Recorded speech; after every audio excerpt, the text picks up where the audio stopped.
the nations of the world gather in Dubai for the UN's annual climate conference, one issue is expected to expose deep divisions between the global north, largely responsible for the ravages of global warming, and the aspirations of developing countries in the south, who must deal with the worst of the consequences.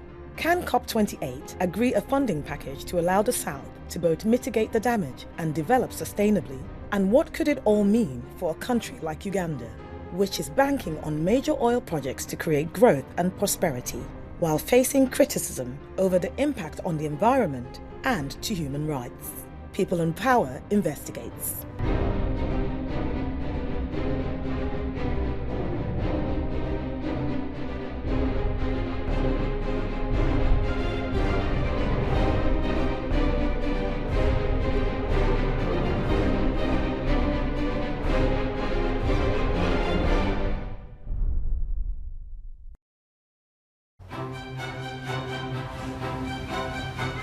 This week in Dubai, a fabulous city aglow with carbon-heavy wealth like so many of the rich nations of the world, COP28 opens. The annual international gathering tasked in effect with saving the world. Humanity has opened the gates of hell. Horrendous heat is having horrendous effects. Distraught farmers watching crops carried away by floods. Sweltering temperatures spawning disease as historic fires rage. But the very same day that Guterres delivered that urgent call for action, at least one leader in the global north appeared to head in the opposite direction. What we're announcing today, it is a break from the past. A more pragmatic, proportionate, and realistic approach. We're going to ease the transition to electric vehicles. We can never allow carbon budgets to be set in the same way again. But Sunak didn't just slow down moves towards net zero. He did what some saw as a screeching handbrake turn. And nor will we ban new oil and gas in the North Sea. For many in the global south, suffering in a crisis created largely by fossil-fueled growth in the north, such backtracking is viewed with despair and anger. The global north, they appreciate the problem. Why they are not moving forward to ensure that they do what is required to address that problem? You discover it is just selfishness. The global north has the money, has the technology, they will survive longer. The global south is still very poor. That inequality, you really have to deal with that. And so, COP28 must confront two critical problems. How to reduce the emissions that pose an existential threat to humanity, and how to convince the rich nations of the world to seriously address global inequality, and then convince the South that this time they actually mean it. People who came here and colonized us and took slaves for free, took all the raw materials for free. They are not going to come just on their own and say, you people, you are poor, you people, you have suffered, so let's do ABCD for you. We have to push the North to ensure that they know what they are doing, the damage they are causing, and to know they must provide a solution. But will they? If at this COP, delegates fail to agree the kind of loss and damage fund needed by the South, what should those countries do? Nowhere is that question more starkly posed than here. This is the Albertine region in western Uganda, a beautiful, fragile place, one of the most important areas of biodiversity in the world, and home to many rare and endangered species. From here, the River Nile, still young but already spectacular, crashes down from the Murchison Falls National Park towards the tranquility of Lake Albert and the fertile lands that surround it. This place is my mother. I was born here. This region, it has made me what I am. But today, this land and its people face an existential crisis. They have no rain. People no longer are able to predict when they should go to their gardens. They are no longer able to produce enough food for themselves. Many no longer have even clean water to drink. But not only are these people on the front line of the global climate catastrophe, their home is being changed forever by a new rush for oil. The very resource which largely created the climate emergency. The arrival of oil came with a lot of sweet talking about how it is going to lift people from the poverty to the richness. Uganda, landlocked and saddled by international debt, imports all its petroleum products at vast expense. Its president of 40 years, Yoweri Museveni, saw the oil as a potential saviour, but only if Uganda could keep control. Uganda, he argued, must construct its own oil refinery, develop its own petrochemical industry, and ensure that its oil benefits its people, not foreign interests. Innocent Tumwebazi was still at school when, 12 years ago, government officials arrived in his village. They were looking for a place where they can build a refinery, marking the boundaries of the land that they wanted to take. Kabale district was the ancestral home of some 7,000 people, mostly subsistence farmers. Suddenly confronted with a devastating choice: relocate to a place of the government's choosing, or accept below-value cash compensation for giving up their homes. Over the next decade, it would become clear that for these people at least, Uganda's oil was nothing less than a scourge. Commercially viable oil fields were first discovered in 2006, extending from underneath Lake Albert up to the north of Murchison Falls National Park. By 2020, majority rights to the largest of the fields, Telenga, were held by French oil giant TotalEnergies, who will operate the project. They also share ownership of the smaller Kingfisher field with its operators, Sinuk, the Chinese national offshore oil company. The third key partner in the development is the state-owned Ugandan National Oil Company, tasked by Museveni with managing Uganda's commercial oil interests, including the refinery. Gilbert Kamuntu is UNOC's chief commercial officer. Our role is to ensure that the value that's being created in the petroleum subsector is protected and the state participates and gets some of that value. But from the start, there was a disagreement. TotalEnergies wanted to get the oil out of the country by building the world's longest heated pipeline, capable of transporting Uganda's thick, waxy crude to the coast for export to foreign markets. But President Museveni, as he later recalled, did not agree. I asked my Total friends, where are you taking our petrol? Pipeline for what? Here in East Africa, we have got energy needs. Why don't you build a refinery and we supply ourselves? The pipeline is also, was actually their preferred option, pipeline only, to get back their money quickly. I said, no, that will never happen in Uganda when I'm here. The government, determined to build the refinery, began pressurizing locals in Kabale to get out of the way. And in a bid to limit compensation payable for lost crops, they issued an edict. They told us you can only use that land for crops that can take less than 3 months or 6 months.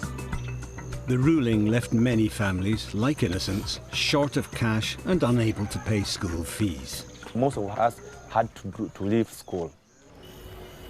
But in Kampala, President Museveni was under increasing pressure to back down on his opposition to the idea of a transnational oil pipeline. So that's why we settled on the idea of a refinery and a pipeline. It's a compromise on my part, very, very big one. Despite his compromise on the pipeline, his plans for the refinery remained intact.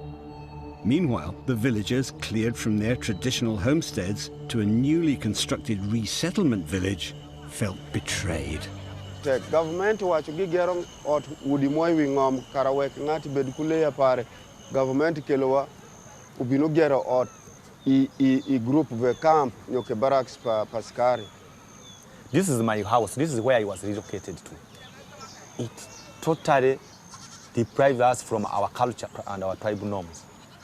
It is very hard for our parents here to control their children and bring them up in the way how they are used to.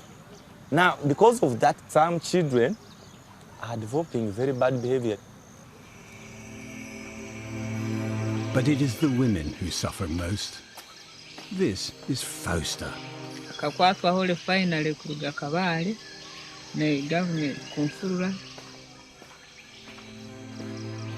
The land Fausta was allocated is far from her home.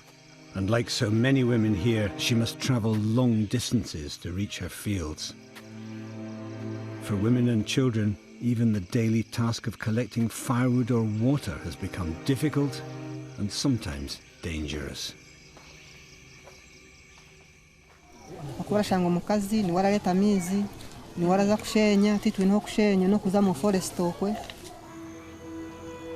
Women are being raped in Bujawe forest looking for firewood. They are being beaten up. They also face challenges growing enough food.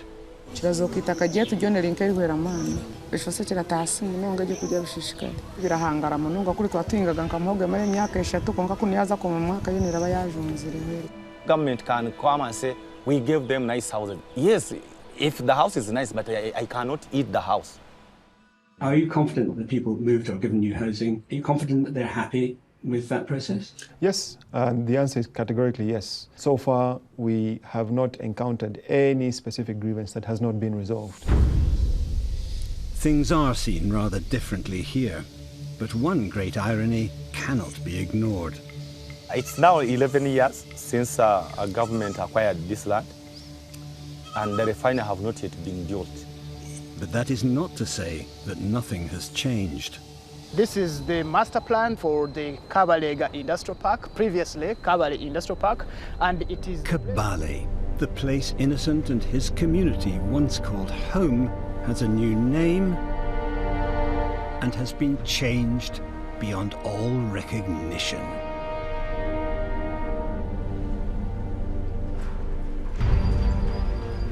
Here, in one of the more remote parts of the country, the Ugandan government is building a massive international airport. Its 3.5-kilometre runway capable of handling the largest freight planes in the world. To fund it, they borrowed $318 million from the British government and $43 million from Standard Chartered Bank in London. And then we are expecting to have different other light and medium industries within this area here. We shall have hospitals, we shall have schools, we shall have accommodation complex. But most importantly, this will also be the beating heart of the whole Albertine oil project. It's here that crude will arrive by feeder pipes from the Telenga and Kingfisher fields for onward transfer. This over here, which is located in that direction, is the beginning of the East African crude oil pipeline, 1,443 kilometers from Uganda to Tanzania to Tanga, where the crude will be exported to the international market. So Total got their way. And EACOP, the East African crude oil pipeline, one side of the big compromise with President Museveni, is now under construction. The pipeline will be fed by crude from the Telenga and Kingfisher fields, extracted via dozens of well pads, linked by hundreds of miles of transportation pipes and even more new roads. There are two central processing plants, or CPFs, one under construction at Sanook's Kingfisher field and an even bigger CPF operated by Total Energies at Telenga. Both will pump crude to the EACOP pipeline and on to foreign markets. And then, of course, there's the new airport. And this runway, why is this big runway being built in the middle of this? Because the major purpose of this airport is to import equipment that will support in construction of the refinery. The problem is that the refinery, Museveni's original proposal, the second element in his big compromise, and the airport's principal raison d'etre, still shows no signs of being built or even financed. And for the displaced people of Kabale, that is hard to take. We had our trees there, we had our forests there, we had swamps there. Where they construct the airport, I still missed that area. So what has happened to the refinery? The problem is that getting the oil out of the ground is not cheap, and Uganda has neither the technical nor financial capacity to do that domestically.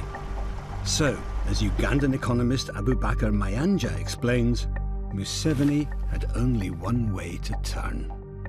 Without the oil majors, it's difficult to pull off a successful oil project. So the fact that you have natural resources is not enough. You actually need the oil companies. But anyone investing huge sums on the infrastructure needed to extract oil expects lucrative returns and as quickly as possible.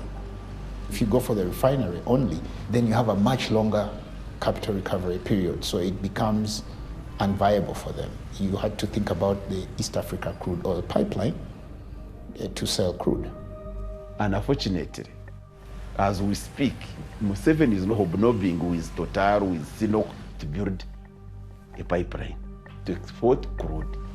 So, despite Museveni's big compromise with the oil giants over the EACOP pipeline, his government remains committed to the refinery, apparently undeterred by no less than 3 failed attempts to raise the capital to fund it. The Uganda refinery is an extremely important asset, both strategically, nationally, and commercially. But there have been problems, haven't there? Mm-hmm. It is not easy to raise funding and to raise debt and to raise finance for this project. If there have been previous challenges of potential joint venture partners looking at the project and not being interested, what we can say right now is that we will either do it ourselves or we will get a joint venture partner. We will do it with our own funds or we will go into the market. What is not negotiable is that the Uganda refinery will be developed and will be commissioned. Does that sound like a plan to you? It doesn't. It sounds like the lack of a plan. It sounds like they still have no idea where they're going to go for joint venture partners in terms of developing this. So while progress stalled on the refinery, plans for the pipeline proceeded apace. To run EACOP, a joint venture company was set up with its head office in the Total building in London. Total Energies would hold 62% of the shares, Sinuk 8%, and Uganda and Tanzania 15% each. The plan was that funding would come from a mix of equity and debt. And to raise Uganda's share of that investment, President Museveni had to throw himself on the mercies of the international market. Where is he going to get the money to do what he wants to do? All that money, almost 98%, if not 100%, is going to come from the north.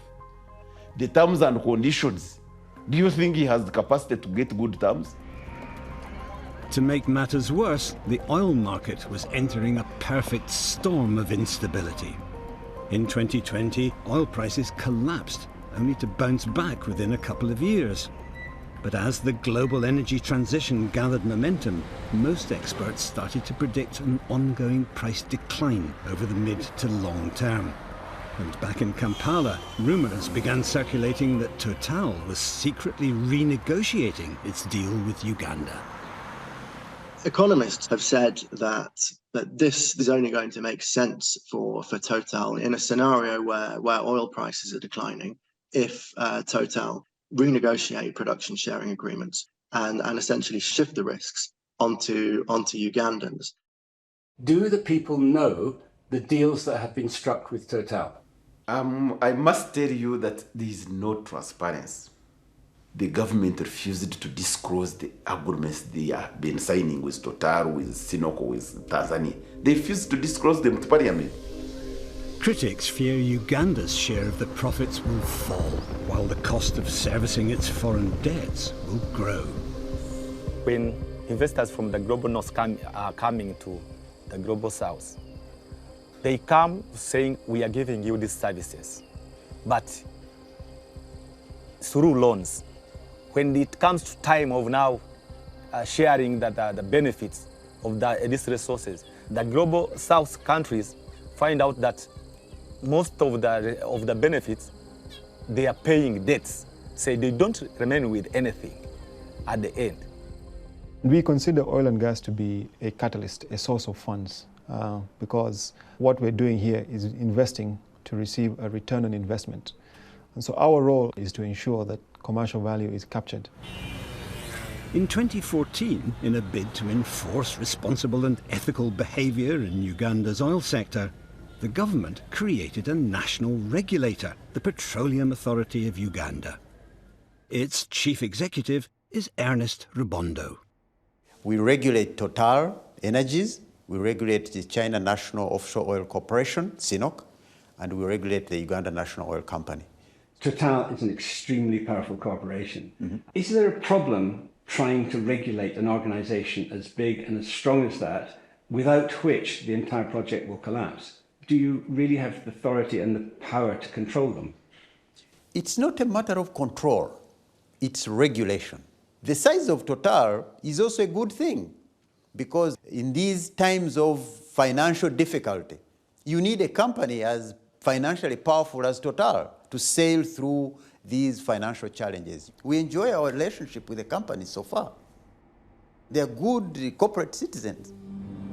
One of the authority's responsibilities is ensuring that project-affected people, known as PAPs, are properly compensated by the oil companies. The authority took us to meet two of them. This project changed my living with the money I got from the government of Uganda and Total Energies. Today, Emily works as a teacher, farms cassava and maize, and runs a group producing honey for sale.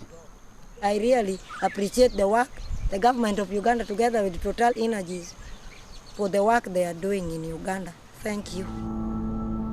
Next, we were taken to meet John Milton. Using cassava cuttings supplied by Total, his farm has grown from 1 to over 20 acres.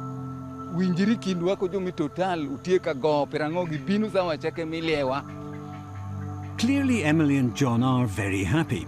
So much so that Total also features Emily in their corporate publicity.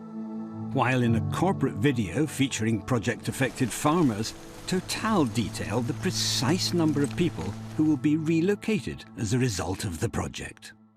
As with any major infrastructure project, relocations will be required.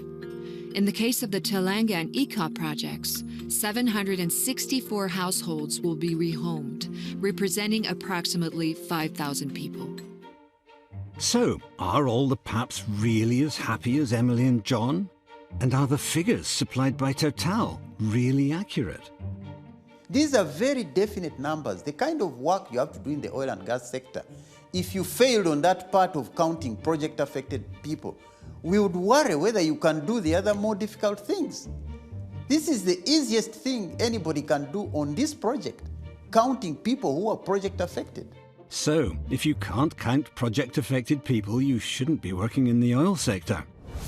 Best not to scroll down from the video on Total's website then, because already the relocation figures are different. The households have increased and the number of people affected has gone from 5,000 to nearly 19,000.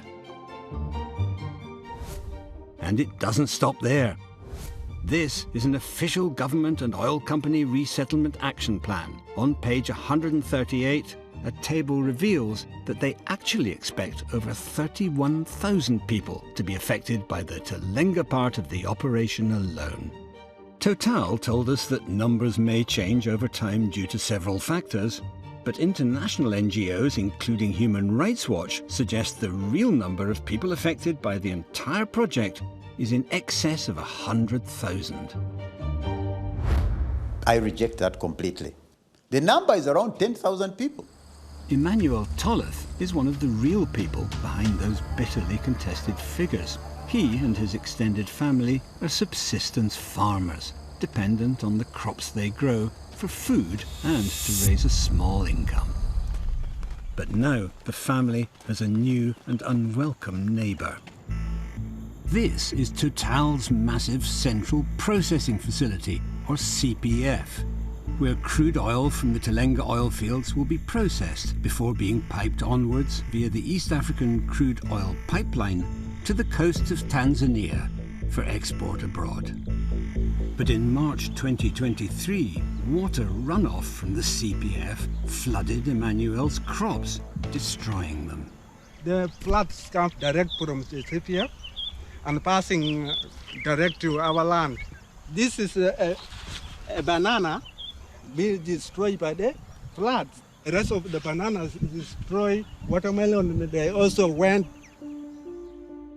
Emmanuel says Total failed to pay compensation or take effective steps to stop the flooding. He says he was told he could not be the spokesperson for the family because his elderly mother is the officially acknowledged project affected person, or PAP, not him. If you have 9 people in your home, but they will single out one head, is the one they will be called a project affected person. For Emmanuel and his family, this is not just a bureaucratic inconvenience, it's a disaster. We are living like birds. Good cannot know, maybe tomorrow we are eating. When the sickness comes, because we don't have money, we cannot die. Starting in April 2023, Total were sent or copied into a series of letters complaining about the damage. In a statement to us, Total say they replied to a letter from Emmanuel in August, 4 months later, promising an investigation to validate the claim. They say that since then, Emmanuel and his family have declined to respond to queries, a claim denied by the family. Total say they remain open to engagements with the family to resolve the issue, that they are committed to developing a solution to the flooding, and that following a study, 2 water retention ponds are now being constructed. But then, just last month, it all happened again. Floods, this comes from CPF, affecting our farmland. All the fences are majorities are being taken away by the water. Just down the road, Fred Balikenda lives with his wife and 10 children. In 2018, Fred was told he must make way for a well pad, one of 30 planned for the area. A well pad is a large site which first starts with a rig drilling multiple wells and then houses the extraction equipment, which will pump oil for the next 2 decades or more. I told them, you first construct my house, you finish up, I will vacate, I will leave for you the site. But Total didn't wait. They brought the machine, putting down the big trees which was here, a lot of noise here. The contractors cleared Fred's land of the trees and bushes which provided firewood and where his 2 pigs would root around for food. And they enclosed his land with not 1 but 2 separate fences. All the roads were blocked. My pigs died. They are source of my income. My children, they are not longer going to school. A project-affected person is not being supposed to be treated like slaves like this. I'm not going to vacate. This is my house. I looked for the money. I built this house. And so now it is stalemate. Total says their engagement with Fred began in June 2021, that his new house was completed by December 2022, and he was offered temporary accommodation in the meantime, but that he now refuses to move. They say he's been paid compensation, including for his loss of assets and disturbance allowance, but that he has delayed the process of resettlement. They claim the fences were installed for the family's safety to protect them from construction works. They discovered an oil well here in our land. I was expecting by now I will be rich, but you can see I'm more poor than before. We had arranged to conduct an interview with Philippe Gruix, Total's general manager in Uganda, about all these issues. But his office cancelled the day before and referred us to their global headquarters in Paris, where their chief executive, Patrick Pouyanné, was also unavailable. But we were able to interview the company's Paris-based Tilinga spokesperson, Cheikh Omar Diallo. We met project-affected people who talked about delays in getting new homes, 2 or 3 years sometimes, denied adequate compensation, denied human rights, a climate of intimidation they accuse. I went there. I went to Uganda. When I'm talking about Uganda, it is not talking about Uganda because I've just read some documents. I went there. I discussed with people affected by the project, and I saw how they were satisfied with this, with getting new houses, houses with access to electricity, access to water. I discussed with people who were supporting by the project. So for example, discussed with farmers. Did you by any chance meet a farmer who's now got 26 acres of cassava? Did you by any chance meet a woman who I've seen in your publicity who has bees? Because we've met them as well, and they will feature in our film. We then went back and met ordinary people, and there would be 30 people sitting in front of us, and I'd say, "Are you pleased that the oil has come to this area?"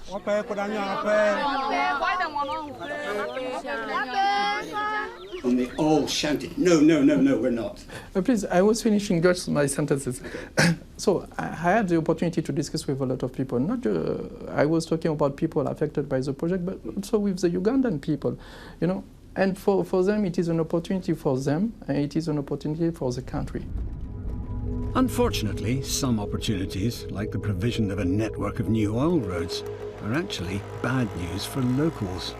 Some of those roads are being constructed too near to people's home, and yet they have not received compensation. Not only the road, by the way, even their facilities, the rigs, oil well. It cannot happen that somebody's land is affected and he's not recognized as a project-affected person. That cannot happen. But we've seen houses 2 or 3 meters from the road. People who are along roads were considered as project-affected persons. I have no doubt about that. If there is a house that is next to the road now, it does not mean that it was there before. So some of these people whose houses are next to the road, maybe they have just come to the road because it's a very attractive place to be. That is not how Joseph Mahemba sees it. The project told us that this is whereby the road is going to pass. And they said that this must all go? Yes, they said this must all go. This one must all go. They will leave the house and they took off the veranda. And no compensation? No compensation on the house. So Joseph does get compensated for the loss of his veranda and compound, but not for the fact that his house will be noisy, dusty, and in his view, unsuitable for raising a family. I have 14 members on my family. Children, they usually play here in this compound. They are denying the rights of my children of playing. But of all the areas most impacted by the oil, Murchison Falls National Park is perhaps the best known. One of the most important centres of biodiversity in Africa, home to many endangered birds and animals, and a vital foreign income generator for Uganda. At its heart, the Falls, the astonishingly powerful torrent of water that transforms into the greatest river in the world, the Nile. Total plans to build 8 well pads in a line through the park, and at least 2 more may come later. Each well pad will contain multiple wells and will be linked by new roads and oil pipelines. This park is very huge. It is roughly 4,000 square kilometers. The area we'll use for the operation is 1.2 square kilometers. We have taken a lot of commitment regarding the biodiversity within the park, fighting against poaching, restoring wetlands, reforestation. Today, the first rig is already drilling in the park. At night, lit up and apparently operating 24 hours a day, it dominates the area. Environmentalists warn that the noise and vibration will have an impact well beyond the plant. In 2018, the NGO Oxfam commissioned an independent analysis of the project from consulting engineer Bill Powers. Frankly, no one should be drilling in a national park. You would, depending on the terrain, not even enter the park, but hit targets in the park from outside the park. We're now drilling 10 kilometers horizontally under the ground to get to an oil target. So since the 1990s, the oil companies have had this capability. You say that you do best possible techniques, but the best technique is to use extended reach drilling from outside the park, surely, or at least from one inside the park. I'm not sure about what you are saying. I'm not convinced about biodiversity was a priority for us. We have chosen to minimize our impact on the biodiversity.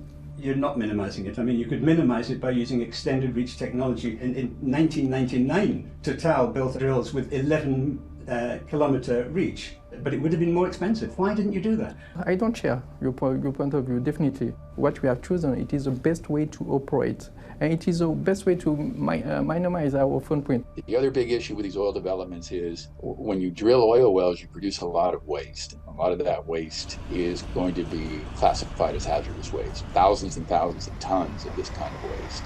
The state-of-the-art technique is to immediately take that drilling waste that you've brought to the surface, have a separate well where you can inject it back down deep into the formation. So this otherwise toxic brew is really minimized. Injecting waste back down is technology that's been around for decades. Why, when you do it elsewhere, are you not doing it here? It is not about saying we will not do that in Uganda because we don't want to spend a lot of money. We have taken the commitment to put in place and to implement the high standards. You don't do the injection wells. You just put it in trucks and haul it off to a hazardous waste site. You save money. And that will involve hundreds of journeys a week in and out of the park, taking drilling waste to this purpose-built disposal plant over 100 kilometers away. Of all the animals affected by that traffic, elephants, sensitive to noise and vibration, are among the most at risk. Those animals, they can't find peace to stay calm the way they have been invading the communities, and I think it is just a beginning. Hallelujah. Amen. Pastor Anthony Bugonza has led his congregation in Balisa district for over 20 years.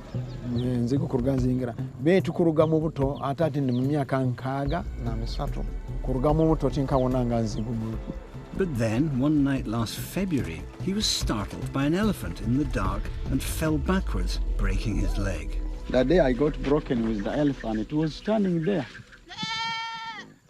The elephants are moving here every day, even in the night.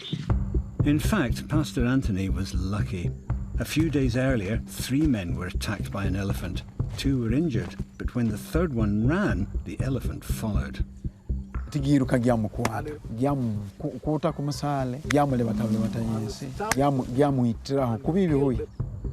man was one of 3 people killed by elephants in that area in the last 2 years.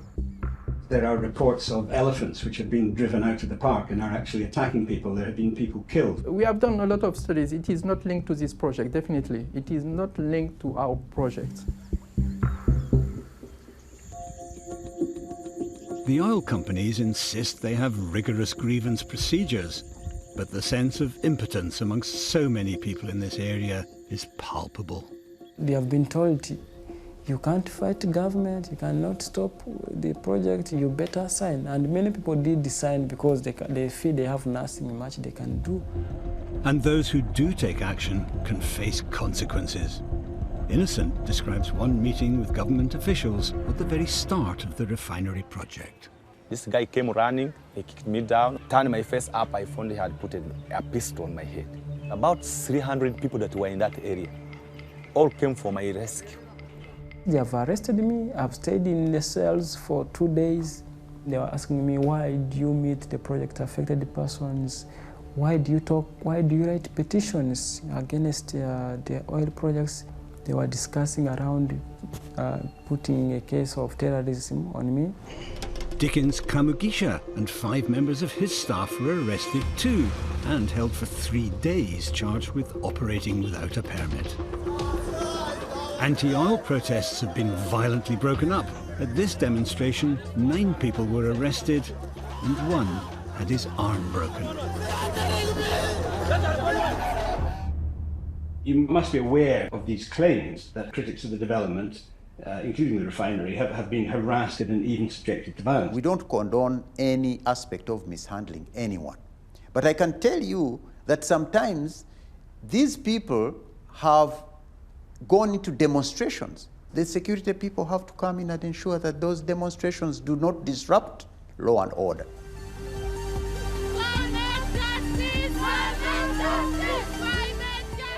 The activists, meanwhile, decided that to fight this huge international corporation, they should take the campaign to an international audience. We are calling on you to take whatever action you can to pressure or engage Total. It's a coalition of organisations who have come together, led by African civil society groups, to try to stop the construction of this pipeline. I want Total to stop funding our destruction through the ECO project. The groups launched an international campaign calling on banks to boycott ECOP. We've now seen 27 commercial banks make public statements or make it known publicly one way or another that they're not going to finance this pipeline. We've seen 23 international insurance companies say they're not going to underwrite the pipeline. So the pipeline has really struggled for financial support. The total cost is approximately $4 billion US dollars for the construction of the East Africa crude oil pipeline. I've heard 5 billion being the most widely reported figure. Is that wrong? It is between 4 and 5 billion. Of course, this estimate is simply an estimate. We have made an investment decision on capital expenditure of approximately 4 to 5 billion. Is the funding in place? The answer is yes, at this point in time. You may know that the shareholders committed to fund the pipeline. And you're saying that the funding is assured by the shareholders, but the shareholders have to raise money. And I understand that something like 2 to 3 billion is still outstanding in terms of guaranteed loans. You're right that we are in the market right now raising debt. At this point in time, we see no concern whatsoever in being able to raise debt. You do seem very confident, but I mean, the majority of banks and insurers have backed out. They said, we don't want anything to do with this project. You are right that some lenders have backed out for their reasons, and that is fine. But I can assure you that there's still a large pool of lenders who we're engaging with, and so therefore that's the basis for our confidence. But wherever they get the funds, they must be repaid with interest.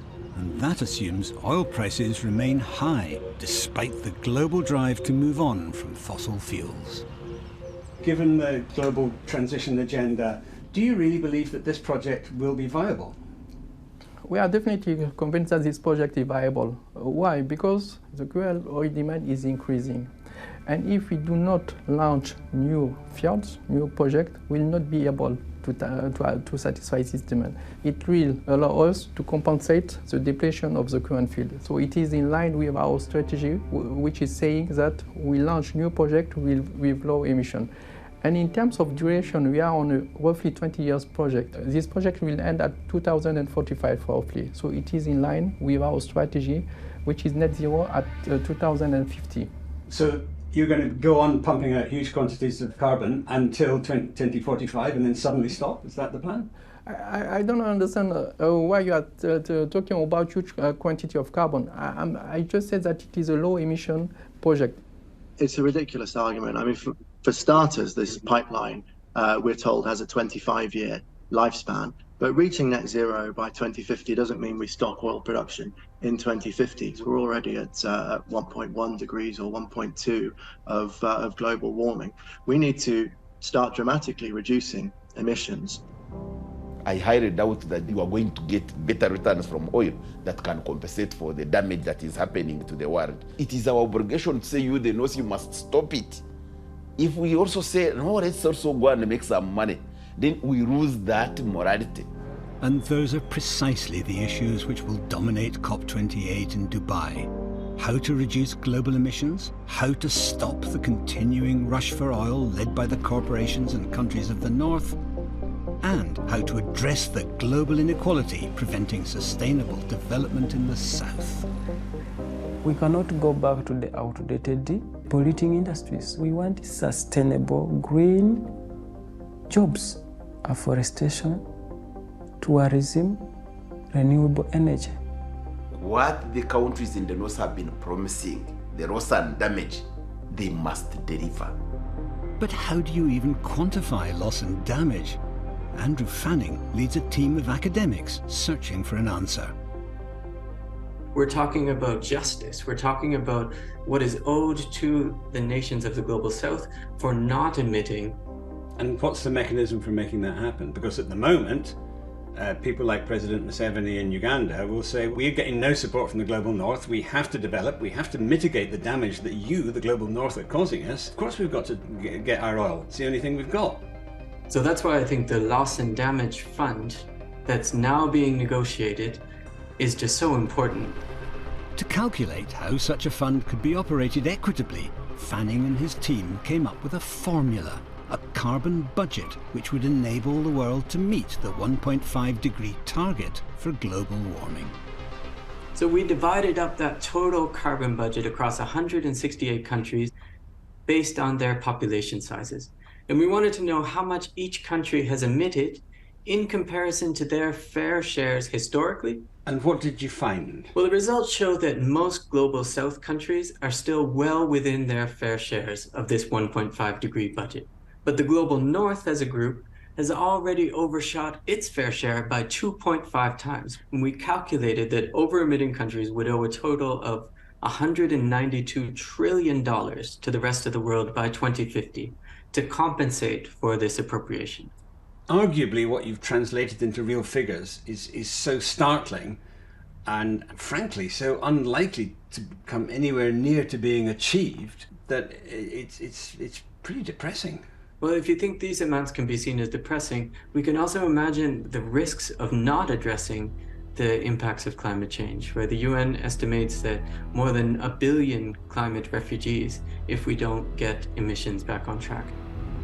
The figures from Fanning's team are eye-wateringly high, but in a sense they provide a reality check, a glimpse of the scale of the problem facing COP28, particularly when the climate envoy for the United States, the second largest emitter of carbon in the world, cannot be persuaded to even use the language of reparations. Are you planning to commit America to climate reparations? That is to say, we have to pay some other country because they had a flood, or they had a hurricane, or a typhoon, or a wildfire? No, under no circumstances. Very good. So where does that leave the countries of the Global South? Currently, fossil fuel exploration is going on in at least 45 of the 54 countries of Africa, a great deal of that by international oil corporations from the Global North. COP28 has got its work cut out. Now it can't remain a song that actually the Global North has pledged, has promised, and has defaulted. What have we done when they default? Don't we still allow their companies to come here and ravage the entire continent? Are we saying because we are too poor we cannot say no? We cannot allow this.